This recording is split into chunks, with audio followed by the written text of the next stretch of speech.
Hey guys, Dawn here. Sorry for the lack of updates yet again. Real life's been busy and a bit hectic. Anyways, I do plan to get back to doing the reaction videos for the rest of the Escape the Night seasons, continuing where I left off with season 1, moving all the way up through season 4. But what I really want to talk about right now is, theory about Escape the Night itself. Which, if you watched MatPat's film theory about Escape the Night, which he uploaded on the day that season 4 premiered, gives you a pretty good idea, actually. But what I want to go about is concerning Joey Graceffa himself. Because to quote a friend of mine and fellow fanfic writer, hashtag give Joey a break 2020. Seriously, please. Give him a break.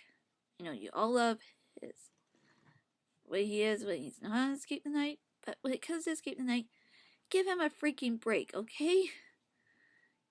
As not that long ago, Joey did a podcast interview and revealed that he wasn't exactly happy with filming season 4 like he had been the first 3 seasons. And that's due in part that when the YouTubers, don't know which one because he doesn't say, but myself and others have our suspicions of who it was giving him a harder time than normal. Apparently some things did not work out this season that he thought they would. So, cut him some slack, please. Anyways, so, sorry about the red headphones, was watching something earlier. Anyways, so, MatPat had a theory concerning Escape the Night, having watched every single episode repeatedly, including especially about Joey himself. So, for those who have seen all of season 1, well, the entire series up to the current season, there's a reason why Joey had to have been targeted by the evil that was hidden in the 1920s house. Now, we don't know exactly sure why, but he is a victim in all this. And it could why he was targeted could stem from a lot of different reasons. Because at the time he was still busy at that time dealing with his mom when she was getting really drunk, calling him up at some of the worst possible times. It was around this time that he had just come out about being gay, on his own terms, and revealed that he was dating Daniel, also on his own terms. So there's a lot of factors of why he got targeted by the evil and lured to the 1920 house.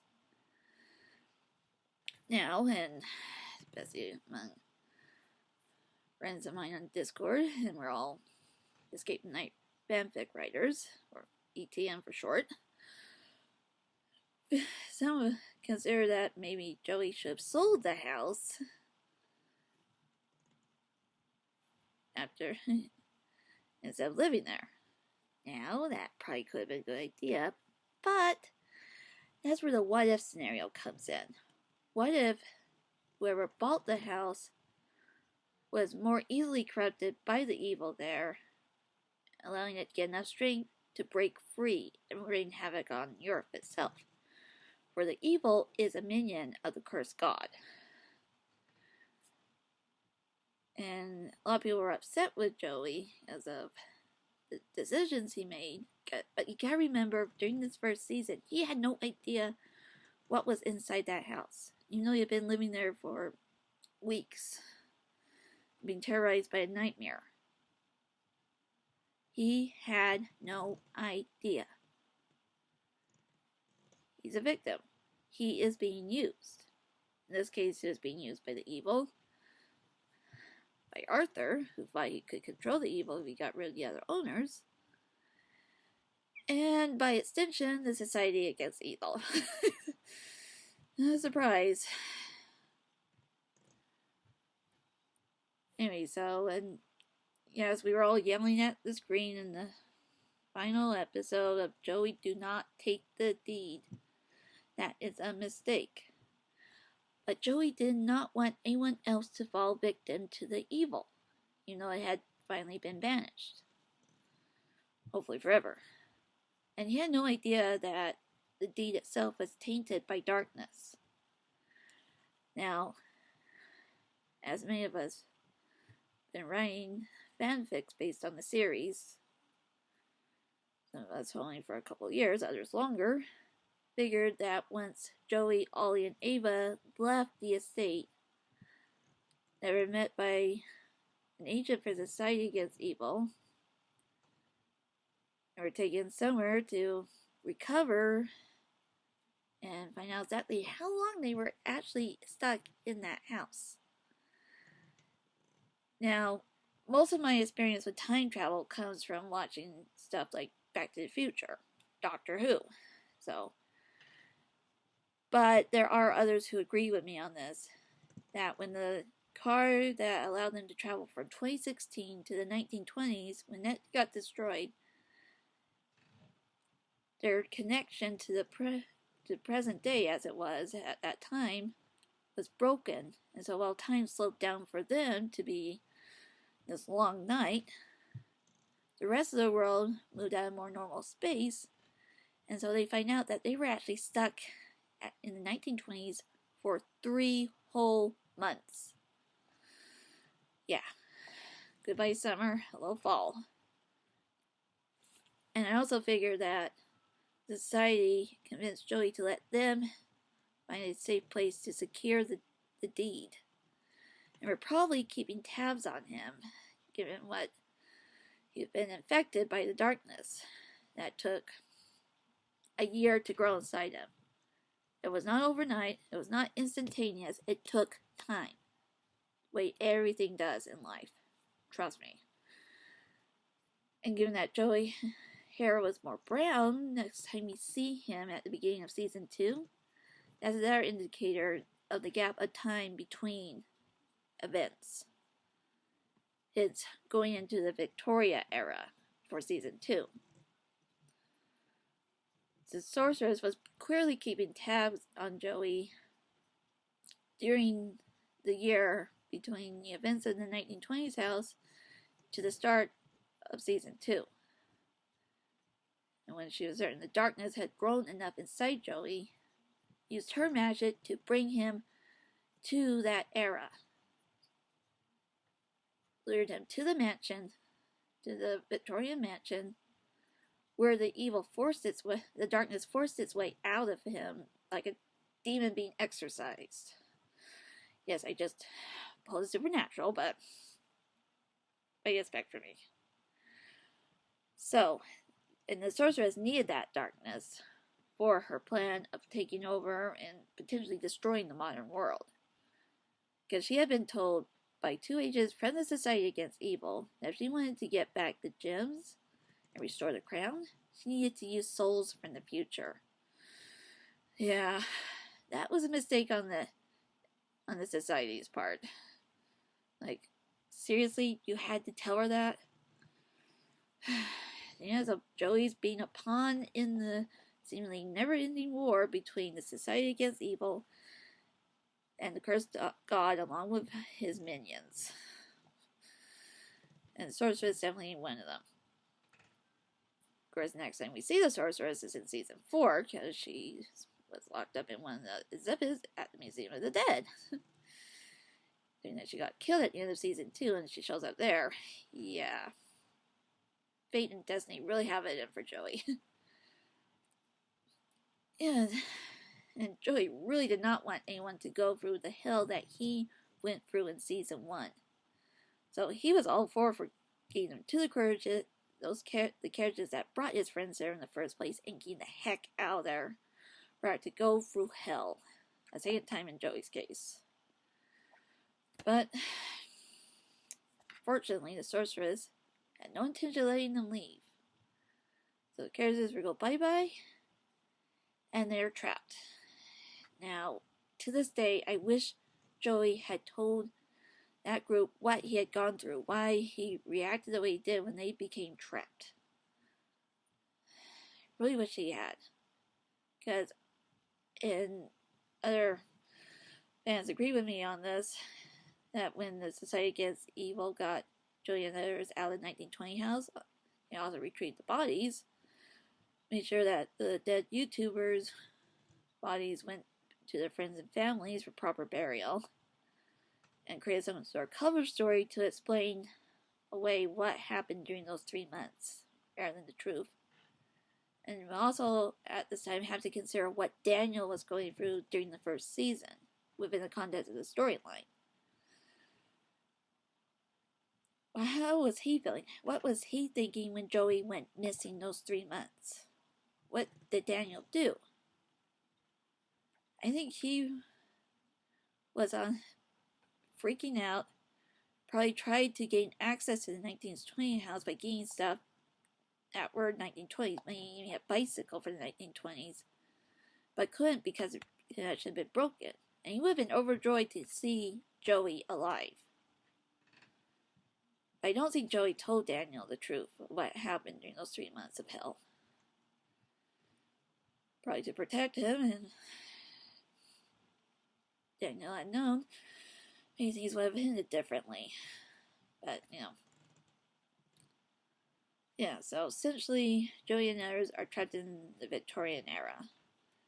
They need to find all the gems, get the Crown of Oblivion, and hopefully use it before the sorceress does, because if they don't, and she gets her hands on it, goodbye, modern world. So, we have more deaths. And there's plenty of people wanting to throw Joey under the bus for this. Again, we're getting that he's a victim. And he really did not want to betray anyone when he and Andrea ended up having to walk the path of betrayal, find out they had to betray one of their friends, and not get the gem as it turned out. Because Joey no more wanted to betray Tana than he wanted to kill off anyone intentionally in season 1. Gozelle kind of had it coming the way she was like, oh, he had to know. He's in league with the evil. Yeah, sorry. Anyways, more deaths. Allison sacrificing herself. Figuring out the gem they should have gotten after defeating the Ice Queen was in the compass the entire time. Seriously? Yeah, the entire freaking time, no one had to die. Fortunately, people had to, because when you break the rules, Sorceress shows up and has a harpy rip your throat out. Poor Liza. Anyways, good news, they managed to get the crown together, get all the gems, only to have it stolen. Leading to fighting the Sorceress, surviving good half, Riley. And of course, Joey makes the number one mistake you never make in a horror film. As I watch them, I actually avoid outright horror films, which is possible. Tries to get the crown, only to get killed by the Sorceress. Lean setting up events for season 3. Of course, so you know, and I didn't find this until well after the fact, Joey getting killed off at season... No sleep mode. Sorry, laptop. Alright, sorry. That, when it came for him dying at the end of season 2, that was actually a last minute idea on Joey's part. Because they had just finished, I think, filming episode 9. And he revealed in an interview that he approached Adam that, okay, at the end of the final episode, I want to die. And it took Adam a few seconds to realize, to understand what Joey meant. Like, oh, okay, so it was a last minute idea. I mean, not even Tyler or Andrea knew this was going to happen. That's how last minute this was. This idea of Joey's. So, Joey gets killed off. And, oh man, did that make my heart break. It was brutal. But it does set things up for season 3. Joey ended up in the world between worlds, also known as Purgatory or Limbo, depending on who you talk to, and mean to society against evil agents who are dead and have been waiting for him. Now, this is where things get a bit complicated, because not much is known about society against evil. And we find out from a letter that Shane Dawson was a member. And I suspect that his mission to the 1920s house was his first mission. And that the evil had him pegged the second he entered the grounds. Now some people think that's when he would have gotten poisoned. No, I say that the poison that Shane inadvertently was exposed to was hidden in the wine glass that he drank from when at the dinner table. That's when he got poisoned. Probably didn't realize it until after he read the Telegraph, within the context of the storyline. I mean, no one knew who was going to be killed off first in the pilot episode. I mean, Joey. Joey knows the basic storyline. He doesn't know what the plot twists are. He doesn't know where the clues are hidden, how puzzles are going to be solved, who's going to be going to the final death challenges, or even when the monsters are going to show up. I mean, he knows what they look like because he approves the final looks. It's his show. It's his baby. Going on 4 years now. It's going to be 5 because I strongly believe that come next month, they are going to be filming another season. So we get season 3. Joey makes a deal. Say the town Everlock, even though it means more of his friends are gonna die. Yeah. First time, he had no idea what he was inviting his friends into. Second time, he had been whammied by the sorceress. Stupid mind control forced him to invite those in, and he got fed on vampires for like a month, at least. Imagine how Daniel was feeling when Joey went missing. And it was still missing at the end of season 2. Because it figures society gets evil after helping Tyler and Andrea return to their friends and family after letting them know it's been 3 months, relocated the coffin containing Joey's body to a different location, help him recuperate during that year after being dead. Probably not sure how long he actually was dead. Well, mostly dead. To quote Princess Bride. But that they were the ones that gave him the means, the outfit, the car, and the bag with the items needed for the seance in order to gain access to Everlock. So yes, he intentionally invited his friends to that particular mission, knowing that most of them were going to have to, end up dying. Now, I don't think even Joey expected half of the things that end up happening. Like being greeted by a clown right before they can enter the town. Clowns. Why happy clowns? Jeez. Or getting grabbed by the head clown, which some people insist on calling Carrie for some same reason. I don't know why. I swear if she's behind me, hold on. Oh, good. Evil clowns. Clowns. Ugh. Yeah, I didn't expect to get grabbed by a clown much less twice. Anyway, so, Joey keeps this secret of the reason why this is happening until episode 5. Now, Joey had planned a little further down the line to reveal the truth. But halfway through episode 4, he realized, oops, I forgot my own backstory. And this is what he revealed in an interview. That's my source.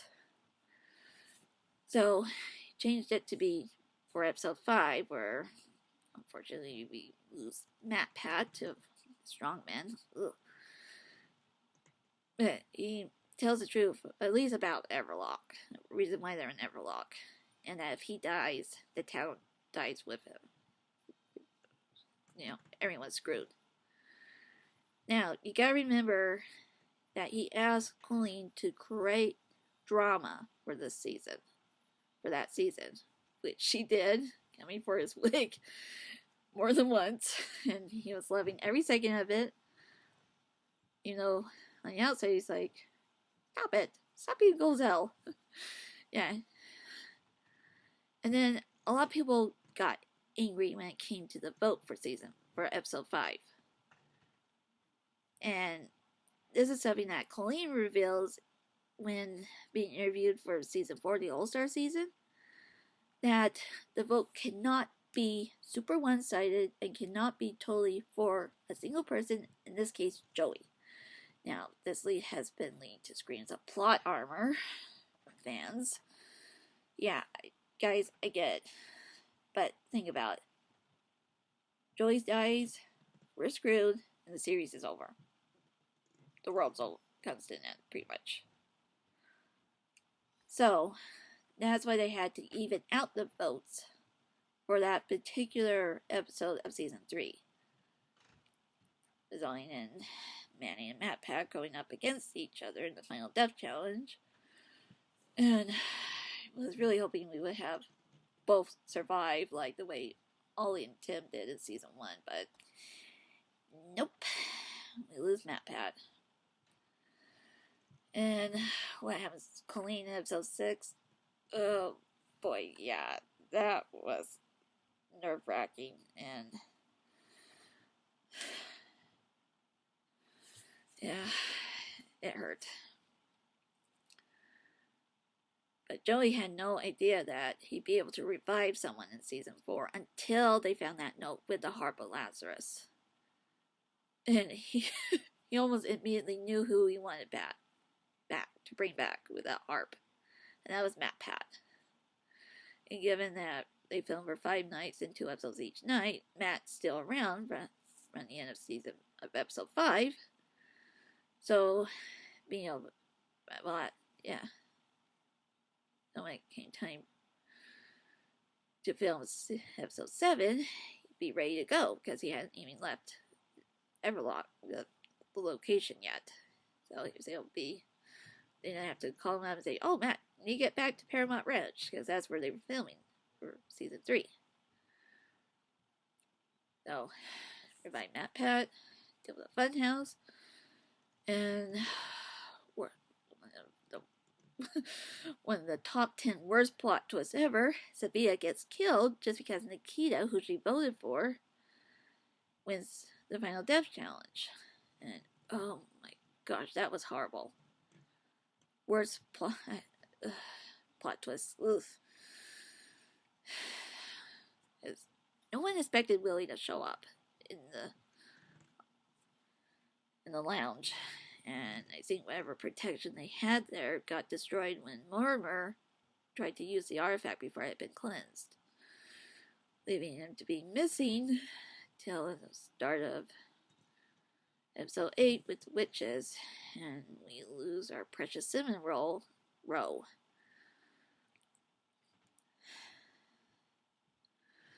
And of course, when it comes to episode 9, dealing with Lucy or Demon Dog,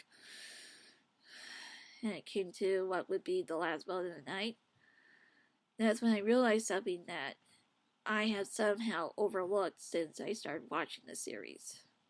And that the survivors, with the exception at the end of season 2, been 2 guys, 1 girl. And by this point, Nikita is the last girl standing, and I realized, oh crap, when the boys are gonna die, I knew it couldn't be Joey, because he's, he needs to survive or else we're all screwed.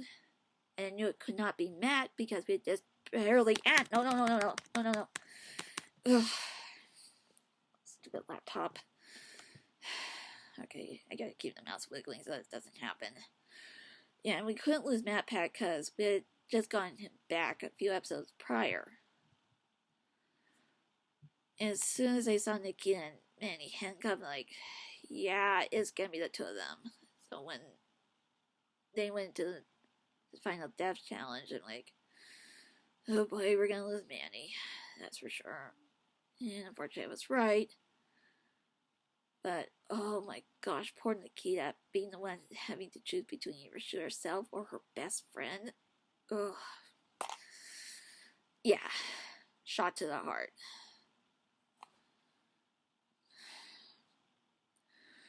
And of course, everyone gets betrayed by Mortimer when he uses the artifacts to free the Carnival Master, who in turn kills Mortimer, and Calliope, who was a member of the Society Against Evil this whole time and had not told anyone. Till we see the prologue for the beginning of episode 10, the final episode of the season. No, not counting the bonus episodes, but behind the scenes stuff. And getting chased down by zombies. Please, zombies. Finding the life stones, which are functioning like Horcruxes, in my opinion. And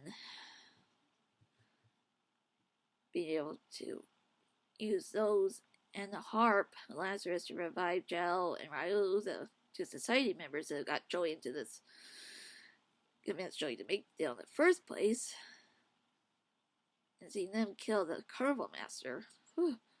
About freaking time, guys.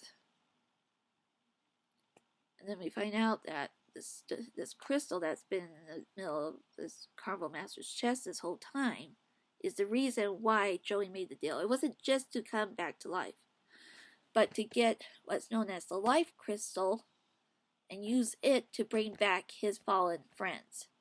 Bring them back. All of them. Which sets things up for season 4.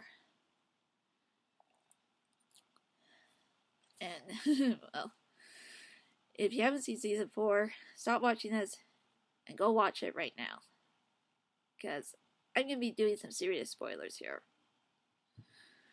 Because there were some things that, oh my gosh, really threw me for a loop. I knew that season 4 was going to be intense, being All-Star, bringing back fallen YouTubers. But it was more intense than even I expected. And yeah, there are those who are going to go, oh, the deaths weren't that, right? Those deaths were dumb. It was boring. Hello? Okay, yeah, I react differently to things than most people because I'm autistic. But I'm also empathic. Each death gets to me. It really do. And I was surprised to see Mortimer, but I realized he has a chance to redeem himself, which he does. When he sees Sorceress, I'm like, oh no, not her. And sure enough, she tricks Joey into activating the Armageddon clock. Now, here is where things.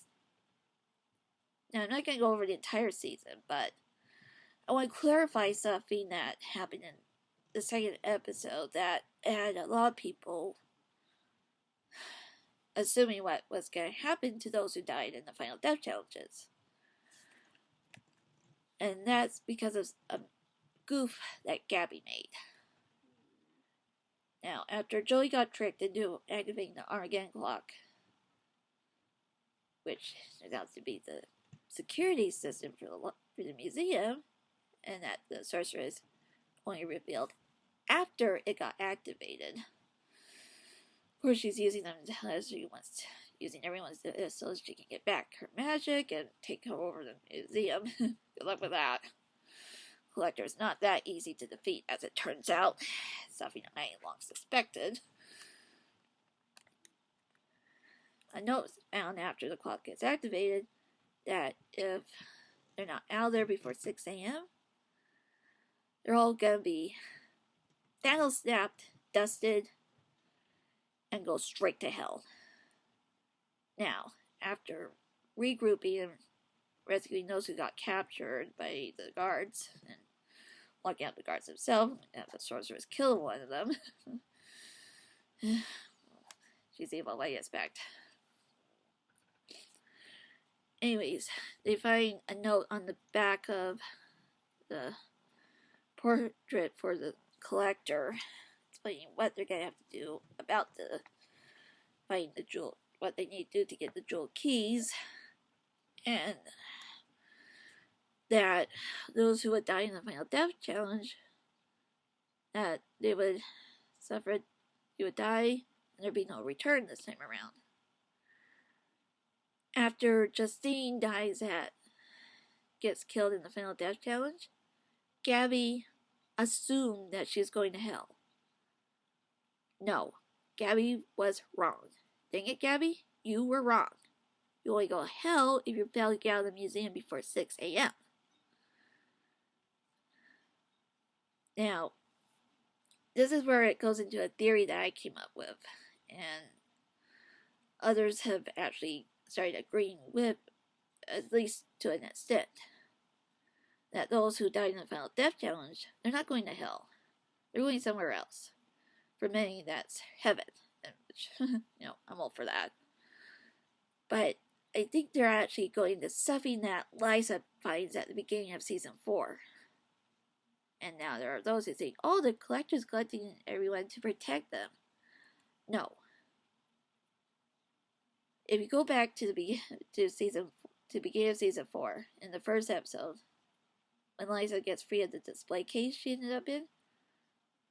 was in, and has to go hide to keep from being found by the museum guards, and ends up in a room where she finds a lot of stuff, including a green jar filled with the souls of the other YouTubers that aren't on display. She ate all of them. And after making contact with Joey briefly through the life crystal, she gets confronted by the collector. And Liza demands, what has she done with her friends? And the collector revealed that since she didn't have enough room in her exhibit, I'm sure she had more than enough room, but being the evil woman that she is, and no, I am not going to use a profanity. Sorry, wrong stuff. She revealed since she didn't have enough room, she placed them inside what's known as the soul jar to eat when she gets hungry. She eats souls. That's not someone protecting others. And then she goes and stabs Liza, who ends up dying a second time and sees her own soul enter the jar. That is where my theory comes in. Now, my theory is that those who die in the final death challenges, their souls aren't going to be able to move on through the afterlife. No, they end up in the jar. The other YouTubers that have died, that are locked up in there. And the reason I believe this is because the collector worked really hard to get their souls into her museum in the first place. And I highly doubt she would let them cross over to the afterlife. She would keep them locked up to use for food. You see about, if you've seen all of season 4 and you saw what happened to the collector after she got killed by the sorceress, she revived herself. No souls can leave that museum. You die there, you're trapped. You don't get to cross over anywhere. And so that's where the cosmic spear comes in. Now it said that the cosmic spear can reshape space and time. So, until I'm proven otherwise, confirmed or disproven, that after they retrieved the cosmic spear from the vault and used it to remove whatever shielding was on the soul jar, that when it got open, everyone who was trapped in there, including those who had died in the final death challenges, because Colleen didn't say anything about ending up in hell after she got revived by the genie. Remember it being dark and stuff, so nothing about hell, which is further proof that Gabby was wrong. That everyone gets released from the jar, and because Cosmic Spirit can affect time, affect all reality, change the timeline, allowing them to be revived and restored to their bodies, erasing their deaths, and changing the memories of everyone except for perhaps those in the site as evil, those who survived those trips through hell, to make it look like they had been missing this whole time, instead of being dead. Hold on. stuff. Yeah, it's 10 p.m. here in Utah, so yeah, get ready for bed soon. That they got a chance to be restored to life, all of them. And others have started to agree with me on this. Good thing, too. They did not end up in hell. Gabby was wrong. And, well, that's my theory. And also because of what happened to Joey at the end of season 4. Now, there are those who are like, oh, let's keep Trev in the box and in this. Let's not have it our season. He deserves being there. No, he doesn't. Joey does not deserve to be trapped in Pandora's box. Not for any reason. Think about how that would affect Daniel. Think about it. And when you do post comments, and I know that there will be those who do, please be respectful. Like I said, give Joey a break. Seriously, he's been a victim in this. He's been used. I mean, he joined the Society Against Evil in season 4 to be able to save his friends. Something he wasn't able to do as well as he should have. And that's because the sorceress tricked him. He didn't like having to vote people into Final Death challenges again. And yes, there was a lot of fists thrown when it came to the vote in the King Arthur episode. The vote cannot be one-sided. They had to make sure it was even. So there was a pretty much a 50-50 chance of who could have gone into that challenge.